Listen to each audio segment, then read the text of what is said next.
ఆషాఢమాసం వచ్చిందంటే మహిళలు తమ చేతులకి గోరింటాకు పెట్టుకుని మురిసిపోతూ ఉంటారు. అసలు ఎందుకు గోరింటాకు పెట్టుకుంటారు? దీనివల్ల ఆరోగ్యానికి ఎలాంటి లాభం అనేది ఈ వీడియోలో తెలుసుకుందాం. ఆషాఢ మాసంలో ఈ గోరింటాకుకు ఓ ప్రత్యేకత ఉంది. మిగతా రోజుల్లో పెట్టుకున్నా పెట్టుకోపోయినా ఆషాఢంలో ప్రతి ఆడపిల్ల తమ చేతులు కాళ్ళకి అందంగా గోరింటాకు పెట్టుకుంటారు. అది ఎర్రగా పండితే మురిసిపోతూ ఉంటారు. అయితే ఇది కేవలం అందంగా కనిపించేందుకు మాత్రమే కాదు, దీనివల్ల ఎన్నో లాభాలు కూడా ఉన్నాయి. జ్యేష్ఠ మాసంలో కురవడం మొదలైన వర్షాలు ఆషాఢ మాసానికి ఊపందుకుంటాయి. అలా తరచూ వర్షపు నీటిలో నానక తప్పదు. ఇక పొలం పనులు చేసుకునేవారు, ఏరు దాటాల్సి వచ్చేవారు ఈ కాలంలో కాళ్ళు చేతులను తడపకుండా రోజుని దాటలేరు.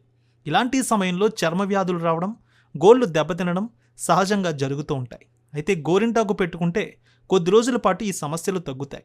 ఆషాఢ మాసం నాటికి గోరింట చెట్టు లేత ఆకులతో కలకల్లాడుతూ ఉంటుంది. ఈ సమయంలో గోరింటను కోయడం వల్ల చెట్టు